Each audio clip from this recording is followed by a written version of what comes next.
இந்திய ஆண்கள் மற்றும் பெண்கள் அணியும் ஒரே நாளில் தோல்வி அடைந்து இந்த தீபாவளியை சற்று கலக்கத்துடன் கொண்டாட வைத்து விட்டனர்.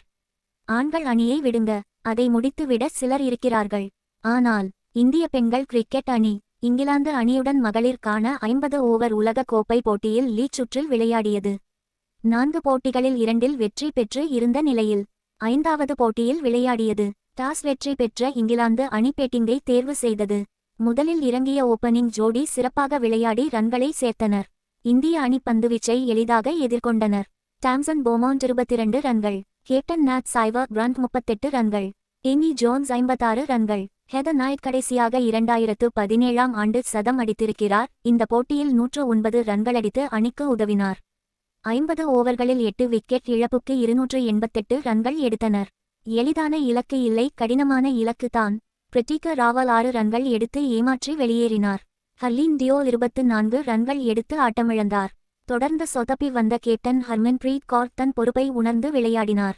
ஹர்மன்பிரீத் கௌர் மற்றும் ஸ்மிருதி மந்தானா ஜோடி சிறப்பாக விளையாடி ரன்கள் சேர்த்தனர். இந்த ஜோடி விளையாடும்போது இந்திய அணி எளிதாக வெற்றி அடையும் என்று நம்பும் அளவுக்கு சிறப்பாக இருந்தது. ஆனால் 70 ரன்களில் ஹர்மன்பிரீத் கௌர் ஆட்டம் இழந்தார். பின்னர் இறங்கிய தீப்தி சர்மா, ஸ்மிருதி மந்தானா ஜோடி சிறப்பாக விளையாடி ரன்கள் சேர்த்தனர். ஸ்மிருதி மந்தானா 88 ரன்கள் இருந்த நிலையில் 50 ஓவர்கள் பில்டிங் இருந்த களைப்பு தொடர்ந்து பேட்டிங் சிறப்பாக விளையாடி கொண்டிருந்தவர் தசைப்பிடிப்பு காரணமாக அவதிப்பட்டார். சில நிமிடங்களில் ஆட்டமிழந்து வெளியேறினார். தொடர்ந்து சிறப்பாக விளையாடி வந்த தீப்தி சர்மா அரைச்சதம் பூர்த்தி செய்து ஆட்டம் இழந்து வெளியேறினார். ஒரு கட்டத்தில் பந்து மற்றும் ரன் சமமாக இருந்தது. ஆனால் விக்கெட் இழந்த காரணத்தினால் அடுத்து வந்த வீரர்கள் பந்துகளை விரயம் செய்ய மட்டுமே முடிந்தது. வெற்றிக்கான ரன்கள் அடித்து வெற்றிக்கு கொண்டு செல்ல முடியவில்லை. அதிரடியாக விளையாடக்கூடிய, ஆட்டத்தின் போக்கை மாற்றக்கூடிய ரிச்சா கோஸ் இந்த போட்டியில் சற்று ஏமாற்றினார். தனக்கு பின் அணியை வெற்றிக்கு எடுத்துச் செல்ல ஒருவர் இருக்கிறார் என்ற எண்ணம் மனதில் இருக்கும் பொழுது தைரியமாக ரன்கள் அடிக்க தோன்றும்.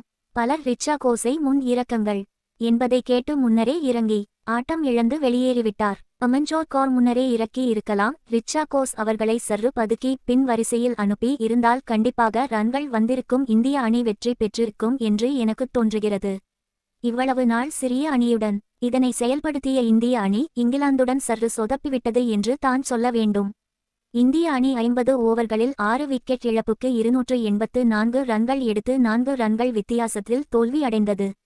இந்திய அணியை பொறுத்தவரையில் பினிஷர் ஒருவரை பின் வரிசையில் கடைசியில் வைத்திருக்க வேண்டும். 5 போட்டிகளில் 2இல் மட்டும் வெற்றியடைந்து 4வது இடத்தில் இருக்கிறார்கள்.